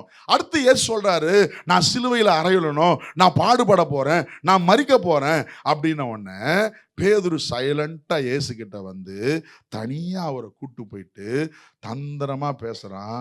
சார், ஏன் உங்களுக்கு இந்த பிரச்சனை? நல்லா தானே போயினுக்குது, எவ்வளோ நல்லா ஊழியம் பண்ணுகிறீங்க, எதுக்கு நீங்க சாகணும்? நீங்க வாழணையா? நீ வாழ்ந்தாதான் எங்களுக்கெல்லாம் ஆசீர்வாதம். நீ வாழ வேண்டிய ஆளியா, நீ ஏன் சாவணும்? இது உனக்கு நேரிடக்கூடாதுன்னு யார் சொன்னது? அவன் தான் ரெவலேஷன் பேசினவன். உடனே இயேசு பார்த்து சொன்னாரு, அப்பாலே போ. இப்ப தந்திரமா பேசுறது யாரு நமக்கு தெரியணும். கிராஃப்டினஸோட கூட நம்ம காரியத்தை, தேவன் நமக்கு நியமித்திருக்கிறத நம்ம அடைய முடியாதபடி தடை பண்ணுகிறத காரியத்தை எதிர்த்து நிற்க நாம பழகணும். நிறைய நேரம் இந்த தந்திரமா பேசுறவங்க நமக்கு நல்லது பேசுற மாதிரி தான் பேசும். நான் உங்க நல்லதுக்கு தான் சொல்றேன், நான் உங்க நன்மைக்கு தான் சொல்றேன், நான் உங்க பிரயோஜனத்துக்கு தான் சொல்றேன். அது நன்மைக்கா அது தீமைக்கா நமக்கு கர்த்தர் அந்த வெளிப்பாட்டை தர பழகணும். ஒரு ஆமென் சொல்லுங்க. அல்லேலூயா. நல்லா புரிஞ்சுக்கணும் ரெண்டு காரியம். நானும் யாருக்கும் தந்திரமா இருக்க மாட்டேன், எவன் தந்திரமும் என்கிட்ட பழிக்க கூடாது. ஒரு ஆமென் சொல்லுங்க.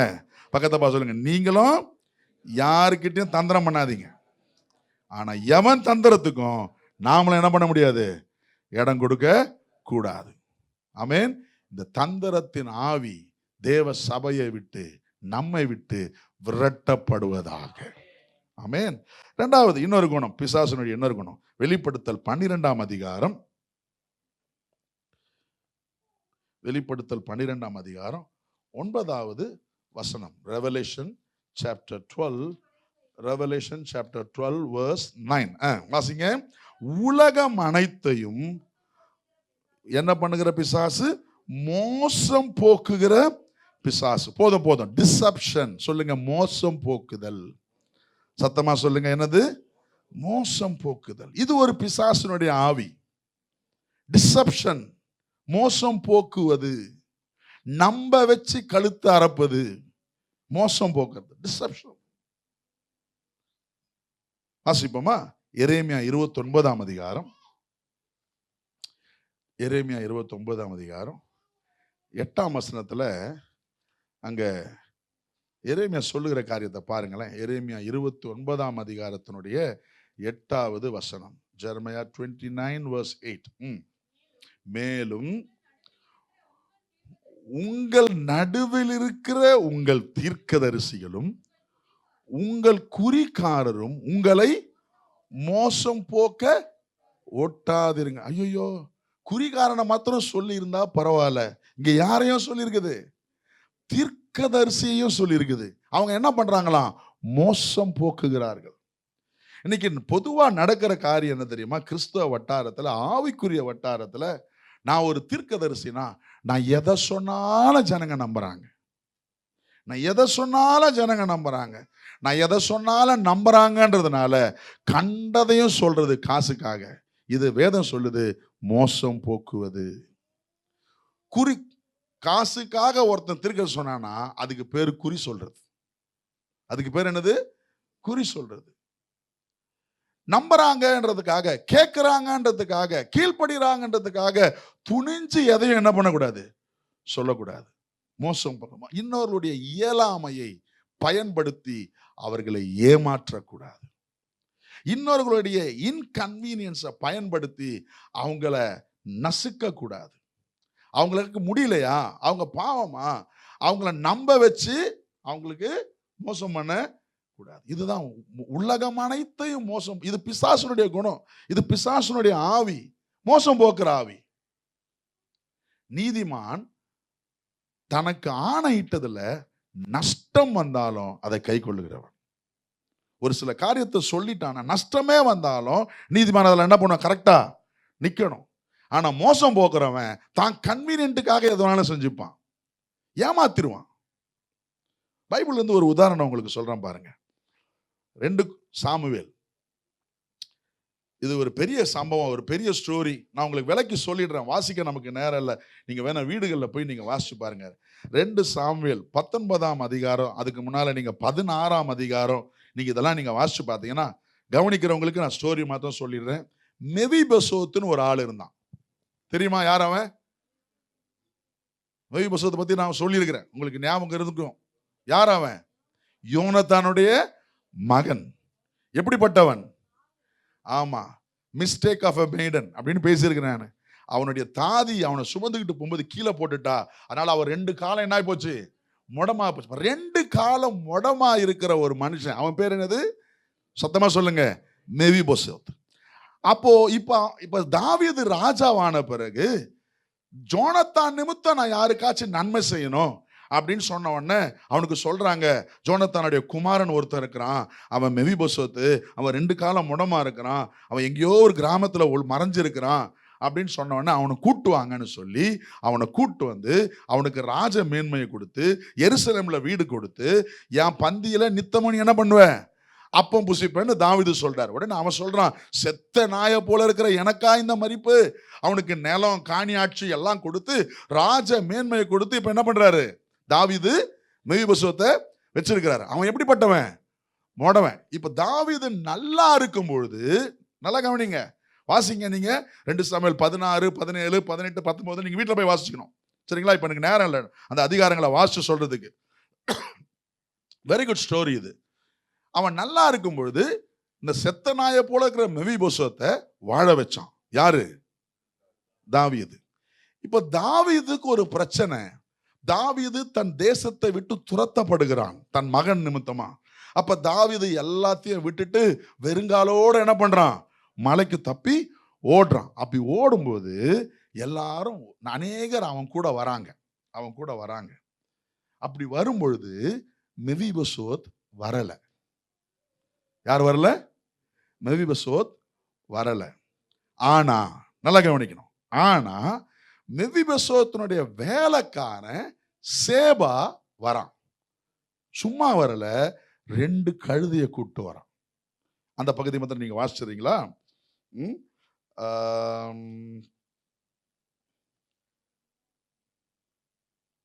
2 சாமுவேல் 16ஆம் அதிகாரம். 2 சாமுவேல் 16ஆம் அதிகாரம் முதல் வசனம் 2ஆம் வசனம் நான் வாசிக்கிறேன், கவனிங்க. 2 சாமுவேல் 16ஆம் அதிகாரம். நீங்க எல்லாரும் திருப்பிக் கொள்ளுங்க.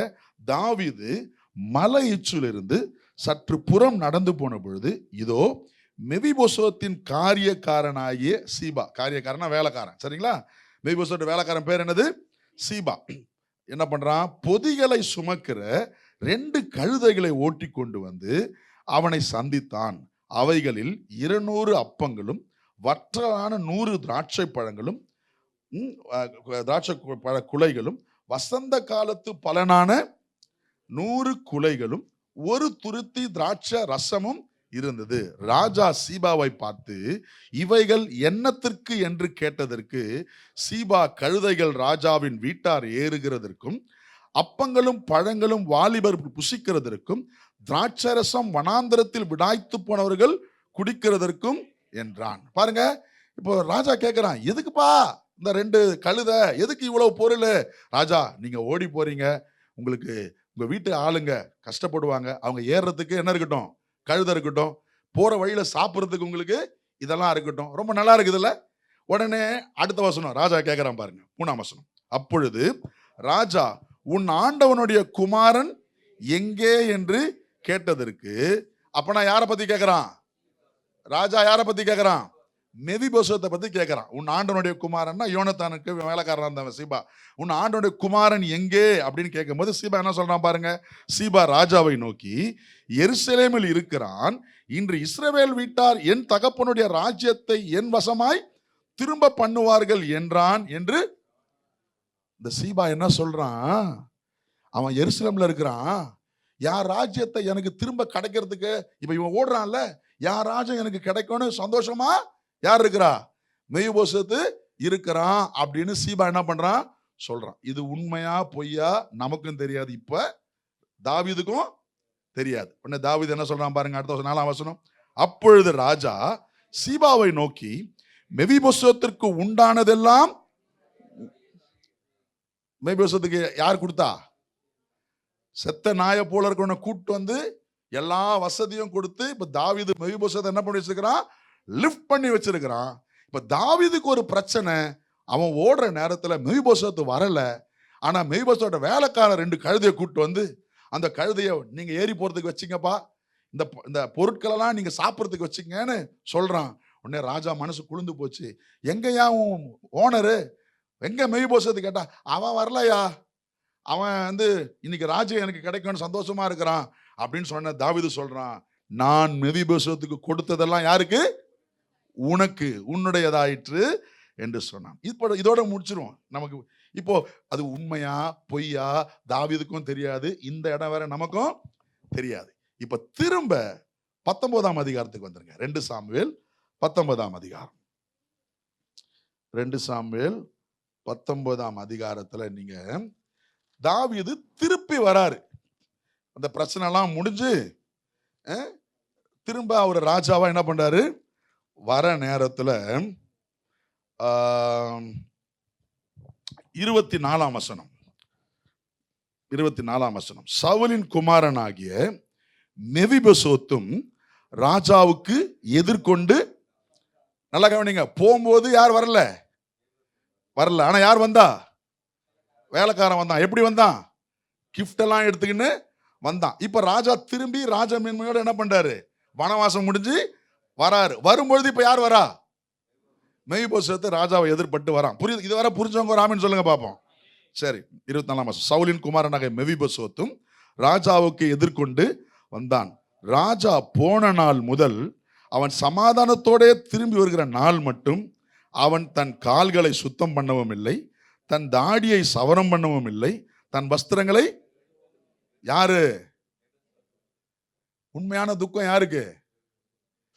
மெபிபோசேத்துக்கு. அவன் என்னைக்கு கைதியா இல்ல தேசத்தை விட்டு போனானோ அன்னிலிருந்து அவன் காலையே என்ன பண்ணலையா? சுத்தம் பண்ணலையா. தாடியே என்ன பண்ணலையா? சிறைச்சிக்கல. அப்பனா என்ன அர்த்தம்? துக்கம் கொண்டாடுறான்னு அர்த்தம். என் ராஜா போயிட்டானே, என்ன வாழ வச்சவன் போயிட்டானே, என்ன வாழ வச்சவன். ஆனா என்ன செய்தி வந்தது அவனுக்கு? அவன் எங்கேயா வரப்போறான்? நீங்க வசதியா அவனுக்கு வீடெல்லாம் கொடுத்துட்டீங்க. அவன் ஜாலியாகிறான். அவனுக்கு ராஜ்யம் கிடைக்க போகுதுன்னு கனவுல யார் சொன்னா? வேலைக்காரன் சொல்லிட்டான். இந்த வேலைக்காரன் சொன்னதை கேட்டு ராஜாவும் என்ன சொல்லிட்டான்? அவன் சொத்தெல்லாம் உனக்குடா அப்படின்னுட்டான். ஆனா உண்மை நடக்கிறது என்ன? உள்ள உண்மையான துக்கத்தோட, காலை கழுவாம, தாடியை ஷேவ் பண்ணாம, வருத்தத்தோட இருக்கிறான். இப்ப என்னாச்சு பாருங்க. வஸ்திரங்களை வெளுக்கவும் இல்லை. 25ஆம் வசனம். அவன் எருசலேமில் இருந்து ராஜாவுக்கு எதிர்கொண்டு வருகிற போது ராஜா அவனை பார்த்து, மெவிபோசேத்தே, நீ என்னோட கூட வராமல் போனது என்ன என்று எதை கேட்கிறான்? இப்போ நான் போனனே, சிறைப்பட்டு நான் ஓடினே, அப்ப ஏன் வரல அப்படின்னு என்ன பண்றான்? கேட்கிறான். அதுக்கு மெவிபோசேத் சொல்றான் பாருங்க. அதற்கு அவன் 26, ராஜாவாகிய என் ஆண்டவனே, என் வேலைக்காரன் என்னை, புரியுதுங்களா டெக்னிக்? இப்ப யாரு கேம் விளையாடி இருக்கிறா? வேலைக்காரன் என்ன சொல்லியிருப்பான்னு நினைக்கிறீங்க? ஐயா, நீங்க 2 கால் முடமா இருக்கிறீங்க, எதுக்கு கஷ்டப்பட்டுக்கிட்டு? நீங்க இங்கேயே இருங்க, நான் போய் நீங்க சொன்ன மாதிரி எல்லாம் என்ன பண்ணிடுறேன். அவருக்கு கழுதையை கொடுத்துட்றேன், இந்த திராட்சை கொலையை கொடுத்துட்றேன், திராட்சை ரசத்தை கொடுத்துட்றேன், நான் பத்திரமா அனுப்பிச்சிட்டு வரேன். நீ ஏன் கஷ்டப்படுற? நான் தான் உங்க வேலைக்காரன் இருக்கிறேன்ல அப்படின்னு சொல்லிட்டு போனவன் அங்க போய் என்ன பண்ணிட்டான்? அப்படியே பிளேட்டை மாத்தி, நான் உங்களுக்கு கழுதையை கொண்டாந்தேன், நான் உங்களுக்கு திராட்சை பழத்தை கொண்டாந்தேன், நான் உங்களுக்கு இதெல்லாம் கொண்டாந்தேன். அவன் ஜாலியா இருக்கிறாயா? இதுதான் மோசம் போக்குறது. இதுக்கு பேர் என்னது? இப்ப இவன் சொல்றான் பாருங்க. மெவிபோசேத் திரும்ப இந்த 26 வாசிங்க, திரும்ப வாசிங்க சேர்ந்து. அதற்கு அவன், ராஜாவாகிய என் ஆண்டவனே, என் வேலைக்காரன் என்னை மோசம் போக்கினான். உமது அடியானாகிய நான் முடவனானபடியினால் ஒரு கழுதையின் மேல் சேணம் வைத்து அதன் மேல் ஏறி ராஜாவோடு கூட போகிறேன் என்று அடியேன் சொன்னேன். அவன் ராஜாவாகிய என் ஆண்டவனிடத்தில் உமது அடியான் மேல் வீண் பழி சொன்னான். ராஜாவாகிய என் ஆண்டவனே, தேவனுடைய தூதனை போல் இருக்கிறார், உமது பார்வைக்கு நலமாய் தோன்றுகிறபடி செய்யும். கிங், நான் முடவன், என்னால ஒரு கழுதையை பிடிச்சி ஒரு சேனை வச்சு ஏறி வர்றதுக்கு முடியாது. எனக்கு இவன் தான் உதவி செஞ்சிருக்கணும். ஆனா இவன் செய்யாம என்னை ஏமாத்திட்டு என் பொருளெல்லாம் எடுத்து வந்து உங்ககிட்ட கொடுத்துட்டு அங்க மோசம் போக்கினான். ராஜா கிட்ட இருந்து தனக்கு நன்மை கிடைக்கணும்ன்றதுக்காக மோசம் போக்கினான். நல்லா கவனிங்களேன். ஒரு முடியாதவனை, ஒரு முடவனை நம்ப வச்சு கழுத்து அறுத்தான். யாரு? சேபா. இன்னைக்கு நிறைய நேரம் நம்மளை ஒருத்தங்க நம்புவாங்க, மலை போல நம்புவாங்க, நம்ம சொன்னா நம்புவாங்க, நம்ம பேசினா கேட்பாங்க.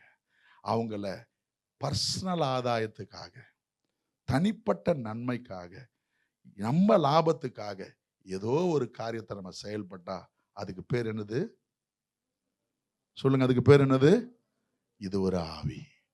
ஏன்னா இது பிசாசுடைய குணம். இது பிசாசுடைய குணம். மோசம் போக்குகிறது, நல்லா இருக்கிற மாதிரி காட்டி ஏமாத்துறது பிசாசுடைய குணம்.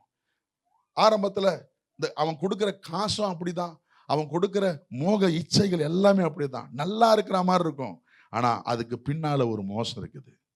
ஜனங்களுக்கு இந்த சாராயம் பழக்கம் ஆரம்பத்துல ரொம்ப ஹாப்பியா இருக்கிற மாதிரி தான் இருக்கும், ரொம்ப மதிமயங்கி இருக்கிற மாதிரி தான் இருக்கும். ஆனா முடிவுல குடலெல்லாம் வெந்து போய் மோசம் போக்குகிறது. அவனுடைய அத்தனை பாவ காரியங்களும் அப்படிதான். ஆரம்பத்துல பிளஷரா இருக்கும், ஆனா முடிவுல அது பெனால்ட்டியா மாறிடும். மோசம் போக்குறது. சொல்லுங்க, என்ன குணம்? இன்னைக்கு அப்படி நமக்குள்ள யாரையாச்சும் ஏமாத்தி, யாரையாச்சும் வஞ்சித்து, டிசப்ட் பண்ணி மோசம் போக்கிட்டு இருந்தா அந்த ஆவி என்னிலிருந்து உங்களிலிருந்து அகற்றப்பட வேண்டும். அல்லேலூயா. ஏன்னா அது பிசாசுனுடைய குணம். அது பிசாசுனுடைய குணம், மோசம் போக்குகிற குணம். நாமளும் மோசம் போகக்கூடாது, யாரையும் மோசம் போகிறதுக்கு விடவும் கூடாது. எத்தனை பேர் ஆமென்றீங்க? ஏமாறாதே, ஏமாற்றாதே. நானும் மோசம் போக மாட்டேன், யாரையும் மோசம் போகவும் விட மாட்டேன். எத்தனை பேர் ஆமென் சொல்றீங்க? ஏன்னா இது பிசாசினுடைய குணம். முதல் குணம் என்ன சொன்ன? தந்திரம், கிராஃப்டினஸ், சட்டிலிட்டி. ரெண்டாவது மோசம் போக்குகிற குணம், டிசெப்ஷன். மூன்றாவது 12:10 வெளிப்படுத்தல் 12ஆம் அதிகாரம் 10ஆம் வசனத்தை பார்த்தீங்கன்னா, இரவும் பகலும் குற்றம் சாட்டுகிறவன். சொல்லுங்க, வாசிங்க, வேணா வாசிச்சிருங்க. வெளிப்படுத்தல் 12ஆம் அதிகாரம் 10ஆம் வசனம். அப்பொழுது வானத்திலே ஒரு பெரிய சத்தம் உண்டாகி, ரட்சிப்பும் வல்லமையும் நமது தேவனுடைய ராஜ்யமும் அவருடைய கிறிஸ்துவின் அதிகாரமும் உண்டாயிருக்கிறது. இரவும் பகலும் நம்முடைய தேவனுக்கு முன்பாக நம்முடைய சகோதரர் மேல் குற்றம் சுமத்தும் பொருட்டு அவர்கள் மேல் குற்றம் சாட்டுகிறவன் தாழ தள்ளப்பட்டு போனான். மூன்றாவது பிசாசினுடைய ஒரு குணம், ஆவி என்ன தெரியுமா? குற்றப்படுத்துகிற ஆவி. சொல்லுங்க, என்ன ஆவி? சத்தமா தான் சொல்லுங்க. குற்றப்படுத்துகிற ஆவி, பிளேம் பண்றது. ஆரம்பத்திலேயே நான் இல்ல ஆண்டவரே, நீங்க கொடுத்த மனைவி தான். இந்த ஒரு சிலவங்களுக்கு கல்யாணம் கட்டல நாள்ல இருந்து புருஷனை குற்றப்படுத்தலன்னா மனைவிக்கு, ஒரு சில மனைவிக்கு தூக்கம் வராது. ஒரு சில புருஷனுக்கு மனைவியை குற்றப்படுத்தலன்னா அவங்களுக்கு தூக்கம் வராது. தப்ப தான் உணர்ந்துக்க மாட்டாங்க, ஒத்துக்க மாட்டாங்க. ஆல்வேஸ் குற்றப்படுத்துறது, எப்பயுமே இன்னொருத்தங்க மேல பழிய போடுறது, எப்பயுமே இன்னொருத்தங்க மேல பிளேம் பண்றது. அது ஒரு பிசாசினுடைய குணம். இரவும் பகலும் குற்றப்படுத்துகிறவன். சொல்லுங்க, என்ன பண்றவன்? ஆமா, நைட் அண்ட் டே 24/7 அவன் வேலை அதுதான். தப்பு, இது தப்பு பண்ணிட்டான் பாரு, இது தப்பு பண்ணிட்டான் பாரு, இது குற்றப்படுத்திட்டான் பாரு அப்படின்னு. ஆனா இயேசு சொன்னாரு மத்தேயு 5ஆம் அதிகாரத்துல, குற்றப்படுகிற நீ யாரா இருந்தாலும் முதல்ல உன் கண்ணில் இருக்கிறத பாரு. இல்லையா? மத்தேயு 7ஆம் அதிகாரம் முதல் 5 வசனம். நம்ம வாசிக்க நேரம் இல்ல. மத்தேயு 7ஆம் அதிகாரம் முதல் 5 வசனம். முதல் வசனத்தை வாசிக்க பார்ப்போம். மத்தேயு 7:1. குற்றவாளி என்று தீர்க்கப்படாதபடிக்கு மற்றவர்களை குற்றவாளின்னு என்ன பண்ணாத, தீர்க்காத. ஏன்னா நம்ம மற்றவர்களை குற்றவாளின்னு தீர்க்கிறதுக்கு நமக்கு அதிகாரம் இல்லை. ஏன்னா நீயே குற்றவாளி, நானே குற்றவாளி. இந்த குற்றம் சாட்டுற வேலை பிசாசு வேலை. எப்பயுமே இன்னொருத்தங்க மேல கை காட்டிக்கிட்டே இருக்கிற வேலை பிசாசு வேலை. நான் நல்லா தான் இருக்கிறேன், அவன் தான். நான் நல்லா தான் இருக்கிறேன், இவன் தான். தம்பி தான் பண்ணிட்டான், அக்கா தான் பண்ணிட்டா. இந்த சின்ன பிள்ளைங்களுக்கு குடும்பத்துல ஆல்வேஸ் பிளேமிங் அதர்ஸ். இரவும் பகலும் குற்றம் சாட்டுகிறவன். நார்மலா மற்றவங்களை பார்க்கும் பொழுது, ஒருத்தரை பார்க்கும் பொழுது அவங்க செய்கிற நல்ல காரியம் நமக்கு கண்ணில் படணுமே தவிர எடுத்தவொடனே எது படக்கூடாது. ஒரு சிலவங்களுக்கு ஒருத்தரை பார்த்தாலோ ஒரு வீட்டுக்கு போனாலோ எடுத்தவொடனே எதுதான் கண்ணில் படும்? குற்றம் தான் கண்ணில் படும். என்னவோ எவ்வளவோ நல்ல காரியம் வச்சிருப்பாங்க, அது படாது. கண்ணில் எது படும்? ஒரு சின்ன தப்பு இருக்கும், அதுதான் கண்ணில் படும். ஒரு நபரை பார்க்கும்போது அவர்கிட்ட எத்தனையோ நல்ல குணம் இருக்கும், அது கண்ணில் படாது, அதை பெருசா பேச மாட்டாங்க. அவர்கிட்ட இருக்கிற ஒரு தப்பை குற்றப்படுத்தி பேசுவாங்க. இது பிசாசினுடைய குணம், குற்றப்படுத்துகிற ஆவி. சொல்லுங்க, குற்றப்படுத்துகிற ஆவி. யாரை பார்த்தாலும், எப்போ பார்த்தாலும், எங்கே பார்த்தாலும் நல்லதை பேசுறதில்ல, குற்றத்தையே கண்டுபிடிச்சி குற்றத்தையே பார்த்து. ஒரு ஒயிட் பேப்பரில் ஒரு சின்ன பிளாக் மார்க் வச்சா எல்லாரும் என்னதை பார்க்குறீங்கன்னா பிளாக் மார்க் பார்க்குறேன்னு தான் சொல்லுவான். அவ்வளோ வெள்ளையா இருக்குது, அதை பார்க்கறதுக்கு இவ்வளோ வெள்ளையா இருக்குது, இதை பார்க்க கவனம் வராது. எதை தான் கவனம் வரும்? அந்த சின்ன புள்ளி மேலே தான் கவனம் வரும். இது பிசாசினுடைய குணம். ஆண்டவர் உங்ககிட்ட என்கிட்ட குற்றத்தை பார்க்கறது இல்லை. எத்தனை பேர் ஆமீன் சொல்றீங்க? அவர் உன்னையும் என்னையும் குற்றத்தை பார்த்துருந்தா என்னை ரட்சித்திருக்கவே மாட்டாரு. அவர் என்கிட்ட இருக்கிற நல்ல குணத்தை பார்க்கிறாரு. நம்மளையும் கர்த்தர் அப்படி வைப்பாராக. நம்மை பர்னபாசுகளாய் கர்த்தர் மாற்றுவாராக. பர்னபாஸ் எல்லா இடத்துல இருக்கிற நல்ல குணத்தை பார்க்கிறவன். அவன் தேவ கிருபையை கண்டான் என்று வேதம் சொல்லுகிறது. அப்போஸ்தலர் 13ஆம் அதிகாரம் அந்தேகியா சபைக்கு போன பொழுது அங்க இருக்கிற தேவ கிருபையை கண்டான். அது புது சபை, அங்க இருக்கிறவங்களுக்கு பாட தெரியாது, அங்க இருக்கிறவங்களுக்கு பேச தெரியாது, அங்க இருக்கிறவங்களுக்கு வசனத்தை பிரசங்கம் பண்ண தெரியாது. இதெல்லாம் பார்க்காம எதை பார்த்தான் தெரியுமா? தேவ கிருபை அங்க இருக்குதுன்றதை பார்த்தான். அல்லேலூயா. இன்னைக்கு நம்ம ஒரு நபரை பார்க்கும் பொழுது, ஒரு குடும்பத்தை பார்க்கும் பொழுது குற்றத்தை பார்க்கிறோமா அல்லது அவங்க கிட்ட இருக்கிற நல்லதை பார்க்கிறோமா? எப்பயுமே நான் அதனால தவறை சுட்டி காட்ட வேணான்னு சொல்லலை. ஆனா இதுவே பொழைப்பா இருந்தா, இதுவே காரியமா இருந்தா, எப்பயுமே குற்றத்தை படுத்துறவர்களா இருந்தா கர்த்தர் நம்மை மாற்றுவாராக. எத்தனை பேர் ஆமென் சொல்றீங்க? குற்றம் பிடிக்கிற ஆவி. எந்த ஆவி? பிசாசினுடைய ஆவி. அல்லேலூயா சொல்லுங்க. ஆமென். ரொம்ப 2:1 லூக்கா 23:10 பிரதான ஆசாரியர்கள் எப்பொழுதும் இயேசுவினிடத்துல குற்றம் கண்டுபிடிக்கிறதுக்கே இருந்தாங்க. நல்லா ஒன்று கவனிங்களேன். ஒருத்தங்க நம்ம கிட்ட குற்றம் கண்டுபிடிக்கணும்னு ஆரம்பிச்சிட்டாங்கன்னா கை கழுவலாம் கூட குத்தமா மாறிடும். ஆவாத மாமியாரு கைப்பட்டாலும் குத்தம், கால் பட்டாலும் குத்தம். இயேசுவின் சீஷர்கள் என்ன பண்ணலையா? கை கழுவலையா. யாருக்கு குத்தமாயிடுச்சு? பரிசேயர்கள் சதுசேயர்களுக்கு. ஆமா, ஒருத்தங்க குற்றம் கண்டுபிடிக்கணும்னு முடிச்சுட்டாங்களா, நினைச்சிட்டாங்கன்னா எதை வேணாலும் குற்றமா என்ன பண்ண முடியும்? பார்க்க முடியும். எது தெரியுமா கஷ்டம்? குற்றம் கண்டுபிடிக்கிறது இல்லை கஷ்டம், நல்லதை கண்டுபிடிச்சு அப்ரிஷியேட் பண்றது தான் கஷ்டம். அல்லேலூயா. கர்த்தர் நம்மை சாத்தானுடைய ஏஜென்ட்டா அல்ல, தேவனுடைய ஏஜென்ட்டா வைப்பாராக. அல்லேலூயா. ஒருத்தங்களை பார்க்கும்பொழுது அவங்க கிட்ட இருக்கிற நல்லதை பார்க்க கர்த்தர் கிருபை தரட்டும். அப்படியே கை வைத்து ஒரு நிமிஷம் கேளுங்க. ஆண்டவரே என் கண்ணை, சொல்லுங்க, ஆண்டவரே என் கண்ணை நல்ல கண்ணா மாத்துங்க, நான் நல்லதை பார்க்கணும். அல்லேலூயா. ஆமென். பர்னபாசுக்கு நான் வச்ச பேரு நல்ல கண்ணன். பவுல் இடத்துல இருக்கிற நல்லதை கண்டான். யாருமே அவங்கிட்ட நல்லதை பார்க்கல தெரியுமா? பேதுரு கூட நல்லதை பார்க்கலங்க, யாக்கோபு கூட நல்லதை பார்க்கலங்க. ஏன்னா அவன் கொலைகாரன், அவன் சபையை துன்புறுத்தினவன், அவனை சேர்க்கக்கூடாது. ஆனா அவன் கிட்ட போயிட்டு நல்லதை பார்த்தான். பர்னபாஸ் மாத்திரம் இல்லைன்னா இன்னைக்கு பவுல் இல்லை, இத்தனை நிருபங்கள் இல்லை. ஏன்னா அவன் நல்லதை கண்டான். அவனை தான் அந்தோகியா சபைக்கு அனுப்புறாங்க. அங்க போயும் நல்லதை பார்க்கறான். கர்த்தருடைய கிருபையை கண்டான். அல்லேலூயா. புது சர்ச்சு, பிரசங்கம் பண்ண தெரியாத சர்ச்சு, பாட்டு பாட தெரியாத சர்ச்சு, சாட்சி சொல்ல தெரியாத சர்ச்சு, இயேசுவின் நாமத்தை எப்படி பயன்படுத்தணும்னு தெரியாத சர்ச்சு, ஆரம்ப சபை. அங்க போயும் குறைய பார்க்கல, கிருபையை கண்டான். அல்லேலூயா. இன்னைக்கு கிருபையை பார்க்கிற நல்ல கண்ணன்களாய் கர்த்தர் நம்மை மாற்றுவாராக. நிச்சயம் நம்ம பழகிற ஆள்கிட்ட, நமக்கு எதிராக இருக்கிற ஆளுகிட்ட குறை இருக்குமா? இருக்கத்தான் செய்யும். உங்க பாஸ்டர் கிட்ட குறை இருக்குமா? இருக்கத்தான் செய்யும். கேட்கிற உங்க கிட்ட குறை இருக்குமா? இருக்கத்தான் செய்யும். குறைய பார்க்காதீங்க, நிறைய பார்த்து கர்த்தருக்கு நன்றி சொல்லுங்க. அல்லேலூயா. ஏன்னா குறையையே கவனம் வைக்கிற எண்ணம், குறையையே கவனப்படுத்துகிற ஆவி பிசாசினுடைய ஆவி. இரவும் பகலும் சகோதரர்கள் மேல் குற்றம் சாட்டுகிறவன். அல்லேலூயா. அப்ப நமக்குள்ள இருந்து இந்த குற்றம் சாட்டுகிற ஆவி துரத்தப்பட வேண்டும். ஆமென். முதல்ல என்ன சொன்னேன்? தந்திரத்தின் ஆவி. இரண்டாவது என்ன சொன்னேன்? மோசம் போக்குகிற ஆவி. மூணாவது குற்றம் சாட்டுகிற ஆவி. அடுத்ததுக்கெல்லாம் நேரம் இல்லை, நான் பேரை மட்டும் சொல்லிட்டு போயிடுறேன். நாலாவது பொய் சொல்லுகிற ஆவி. என்னதுங்க? யோவான் 8:44 அவன் பொய்யனும் பொய்க்கு பிதாவுமா இருக்கிறான். ஒரு சிலவங்களை பார்த்தீங்கன்னா கண்டதுக்கும் பொய் சொல்லுவாங்க, எடுத்ததுக்கெல்லாம் பொய் சொல்லுவாங்க. பொய் சொல்றத தண்ணி மாதிரி சொல்லுவாங்க. மனைவி கிட்ட பொய், புருஷன்கிட்ட பொய், உண்மையா வராது. என்னதான் வரும்? பொய் தான் வரும். தொடர்ந்து பொய் பேசுவதா இருந்தா நீங்க பிசாசின் ஆவியினால் பிடிக்கப்பட்டு இருக்கிறீர்கள். பொய் தேவனுக்குரியது அல்ல. தேவன் உண்மைக்குரியவர், சத்தியத்தின் தேவன். எத்தனை பேர் ஆமென் சொல்றீங்க? அல்லேலூயா. பொய் சொல்லுவதை விட்டு விடுங்கள். சின்ன சின்ன காரியம், தேவையில்லாததுக்கெல்லாம் பொய் சொல்றதை விட்டுருங்க.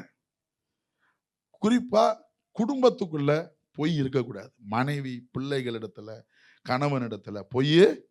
ஏன்னா நம்பி உன் கூட வாழ்றாங்க. பொய் என்பது நம்பிக்கை துரோகம். காசுக்காக பொய் சொல்றது, காசு வாங்கி வச்சுட்டு இல்லவே இல்லைன்னு பொய் சொல்றது. நோ, பொய் வேண்டாம். பக்கத்தப்பா சொல்லுங்க, பொய் வேண்டாம். கிரேத்தா தீவார் ஓயா பொய்யர் அப்படின்னு தீத்து 1:12 பவுல் சொல்றாரு. பொய் பிசாசுனுடைய ஆவி. கேயாசி பொய் சொன்னான். பொய்யினுடைய முடிவு என்ன தெரியுமா? குஷ்டரோகத்தை சுமந்து கொண்டான். பொய்யர்கள் தேவராஜ்யத்தில் போவது கிடையாது. அதனால பொய்யின் ஆவியை நம்ம விட்டு அகற்றுவோம். ஐந்தாவது மனுஷ கொலை பாதகன். யோவான் 8:44 பிசாசுனுடைய இன்னொரு குணம் மனுஷனை கொலை பண்ணுகிறவன், கொலை பாதகன், ஜீவனை எடுக்கிறவன். இன்னைக்கு நாம குத்திதான் கொலை பண்ணணும்னு அவசியம் இல்லை. வள்ளுவர் சொல்றது போல தீயினால் சுட்ட புண் ஆறும், நாவினால் சுட்டவடு ஆறாது. நிறைய நேரம் we kill people by our words. நம்முடைய வார்த்தையினாலே ஜனங்களை கொல்லுகிறோம். அந்த கொல்லுகிற குணத்தை நம்ம விட்டு கர்த்தர் எடுத்து போடுவாராக. 1 பேதுரு 5:8 சாத்தானை பத்தி சொல்றது, அவன் சுற்றி திரிகிறவன். எவனை விழுங்கலாம் என்று வகை தேடி சுற்றி திரிகிறவன். ஊர் சுத்துற ஆவி. என்னங்க? பிசாசுக்கு வேலையே சுத்தி வர வேலை. சொல்லுங்க, பிசாசுக்கு வேலை என்ன வேலை? சுத்தி. அவன் சுற்றி திரிகிறவன். நம்ம வீட்டில் யாராச்சும் ஓயாம சுத்திக்கிட்டு இருந்தாங்கன்னா அவங்களுக்குள்ள ஒரு பிசாசு இருக்குதுன்னு அர்த்தம். ஊர் சுத்துற ஆவி. முன்னாலெல்லாம் பையங்க தான் சுத்திட்டு இருந்தாங்க, இப்ப பொண்ணுங்களும் சுத்துதுங்க. ராத்திரி 12 மணிக்கு சுத்துறது, 8 மணிக்கு சுத்துறது. எதுக்கு சுத்துற? சும்மா போனேன். எங்க போனேன்? சும்மா போனேன். இது தங்களையே அறியாம பிசாசுக்கு இடம் கொடுக்கிறது. ஒரு காரண காரியம் இல்லாமல் வெளியே போகக்கூடாது. சொல்லுங்க, காரண காரியம் இல்லாம. ஆமா, ஏன்னா சுத்துற வேலை யார் வேலை? யோபுல வாசிக்க முடியல. ஆண்டவர் கேட்க, எங்க இருந்துப்பா வர? நான் உலகமெல்லாம் சுத்திட்டு வரேன். யார்? அவன் யாரை விழுங்கலாம் என்று வகை தேடி சுற்றி திரிகிறவன். இன்னைக்கு நிறைய பேர் இந்த சுற்றி திரிகிற ஆவியில பிடிக்கப்பட்டாங்க. சும்மா போன அப்படியே போயிட்டு வந்தனா, ஒரு ரவுண்ட் வச்சுட்டு வந்தனா, அது என்னைக்கா ஒரு நாள் ஒரு மைண்ட் ரிஃப்ரெஷ்மெண்ட்டுக்காக இருந்தா பரவாயில்ல. எப்பயும் சுத்துற ஆளா இருந்தா, எப்பயும் சுற்றி திரிகிற குணம் இருந்தா, உங்களுக்குள்ள பிசாசு உள்ள வந்திருக்கிறான் அர்த்தம். ஊர் சுத்துற ஆவி இருக்குதுன்னு அர்த்தம். காரியம் இல்லாம சுத்தக்கூடாது. நீதிமொழிகளை வாசிக்கிறல, சில வேளை வீட்டில் இருப்பாள், சில வேளை வீதியில் இருப்பாள், சில வேளை சந்துக்கள் முனையில இருப்பாள். யாரா ஒரு பொண்ணு, அவ எங்க இருக்கிறானே சொல்ல முடியாதான், சுத்தினே இருப்பாளாம். சுற்றி திரிகிற ஆவி, பிசாசினுடைய ஆவி. 7வது யோவான் 10:10, அவன் திருடன், திருட்டின் ஆவி. இல்லாமையினால திருடுறவங்க ரொம்ப குறைவுங்க. பெரும்பாலும் திருடுறவங்க யார் தெரியுமா? வச்சுக்கிட்டே திருடுவாங்க. பாத்துக்கிறீங்களா? அது ஒரு ஆவி. திருடாம அவங்க இருக்கவே முடியாது. சபைக்குள்ள கூட திருடு நடக்குது. இன்னொருத்தவங்களுடைய ஃபேமை திருடுறது, பொருளை திருடுறது, வீடுகளில் திருட்டு நடக்குது. மனைவி காசு வச்சிருந்தாங்கன்னா புருஷன் போய் சைலண்டா போயிட்டு என்ன பண்ணிட்டு வருது? வீட்டுக்குள்ள திருடுனா திருடு இல்லைன்னு ஆவறது இல்லை. திருடு எங்கேயும் திருட்டு தான். சொல்லுங்க, திருடு எங்கேயும். சத்தமா தான் சொல்லுங்களேன். என் வீட்டில் எடுத்தா அது திருடா? தெரியாம எடுத்தா அது என்னதான்? சொல்லுங்க, திருடுதான். உங்க வீடே இருந்தாலும் யாருக்கும் தெரியாம எடுத்தா, வச்சவங்களுக்கு தெரியாம எடுத்தா அதுக்கு பேர் என்னதான்? ஆனா நம்மளே காம்ப்ரமைஸ் பண்ணிப்போம். என் வீட்டு தானே எடுத்தேன். நோ, திருடு ஒரு ஆவி. ஒரு சர்வே இப்படியா சொல்லுது, நிறைய திருடுறவங்களை பிடிச்சி பார்த்தா, ஏன்பா திருடுறேன்னா அவங்க சொல்ற பதில் என்ன தெரியுமா? எங்களால திருடாம இருக்க முடியாது. எங்க திருடினாலும் திருடு திருடுதான். திருட்டுன ஆவி நமக்குள்ள அது இல்லை, என்னைக்கும் அது இருக்கக்கூடாது. எத்தனை பேர் ஆமென் சொல்றீங்க? இந்த ஆவிகள் நம்மை விட்டு அகற்றப்பட வேண்டும். அல்லேலூயா. ஒரு சில நேரம் திருடினாலும் திருடுறவங்களை ஹேண்டில் பண்ண நம்ம பழகணும். அவங்கள கார்னர் பண்ணாம, அவங்கள காயப்படுத்தாம, அவங்கள கொஞ்சம் பவ்யமா ஜென்டலா ஹேண்டில் பண்ணவும் போகணும். நம்ம குடும்பத்தில் கணவனோ மனைவியோ பிள்ளைகளோ நம்ம குடியிருக்கிறவங்க எடுத்தாங்கன்னா அவங்கள 4 பேருக்கு முன்னால் அவமானப்படுத்தக்கூடாது, அசிங்கப்படுத்தக்கூடாது. அதுலேருந்து ஜென்டலாக வெளியில் வர பழகணும். இந்த எந்த பிசாசின் குணத்துக்குள்ளே இருந்தாலும் அவங்கள கார்னர் பண்ணக்கூடாது. பொதுவாகவே இயேசு யாரையும் அவமானப்படுத்துகிறவர் அல்ல. விபச்சாரத்தில் கையும் மெய்யுமாய் பிடிக்கப்பட்ட ஒரு பெண், எல்லாரும் கல்லெடுத்து அவளை அடித்து கொல்லணும்னு இருந்தாங்க. இயேசு கிட்ட கொண்டு வந்தாங்க. அவர் மட்டும்தான் அவளை அடிக்க முடியும், மற்ற யாரும் அடிக்க முடியாது. அவர் நினைச்சா அவளை அடிச்சு கொண்டு இருக்கலாம். அவர் சொன்னாரு, மகளே போ, இனி பாவம் செய்யாதே. இயேசு யாரையும் அவமானப்படுத்துகிறவர் அல்ல, அசிங்கப்படுத்துகிறார் அல்ல. ஒருவேளை நமக்குள்ள இந்த குணங்களோ அல்லது நம்மை சார்ந்த ஒரு இடத்துல இந்த குணங்களோ இருந்தா அவங்கள ஜென்டலா சரியாய் கையாண்டு அவளை வெளியில கொண்டு வர பழகணுமே ஒழிய கார்னர் படுத்துவதற்கோ குற்றப்படுத்துவதற்கோ நிந்திக்கிறதற்கோ தேவன் நமக்கு இடம் கொடுக்கவில்லை. சபை அதற்கு இடம் அனுமதிக்கவே இல்லை. அன்பினால் ஜனங்களை மீட்டுக் கொள்ள வேண்டும். இருக்கிறதுல அப்படியே கண்களை மூடலாமா? அன்றைக்கு அந்த மகதலேனா அவர் இடத்துல இருந்த 7 ஆவிகள் துரத்தப்பட்டது. அது என்றைக்கும் துரத்தப்பட்டதாகவே இருந்தது. இன்னைக்கு நமக்குள்ள இந்த குணங்கள் அப்பப்ப வந்து போச்சுன்னா நம்ம நம்மளை மாற்றிக்கொள்ளணும். திடீர்னு குற்றப்படுத்துற ஆவி வந்துடும், திடீர்னு பொய் சொல்ற ஆவி வந்துடும், திடீர்னு இந்த குணங்கள் வந்துடும். அப்படி இல்லை, என்றைக்கும் அதை விட்டு எதிர்த்து நிற்க கர்த்தர் கிருபை தருவாராக. தகப்பனே, எங்களிடத்திலிருந்து அகற்றப்பட வேண்டிய இந்த 7 ஆவிகள் அது நித்தியமாய் நிரந்தரமாய் அகற்றப்பட்டிருக்க கர்த்தர் கிருபை தாங்க. அது அகற்றப்படுவதற்கு நாங்கள் இயேசுவுக்கு பின்னால் ஊழியம் செய்யணும். இயேசுவின் சிலுவை எங்கள் கண்களுக்கு முன்னால் நாங்கள் வைச்சிருக்கணும். அப்படி இருக்கும் பொழுது நாங்களும் மகதலேனா மரியாளை போல உயிர்த்தெழுந்த இயேசுவை பார்ப்போமே.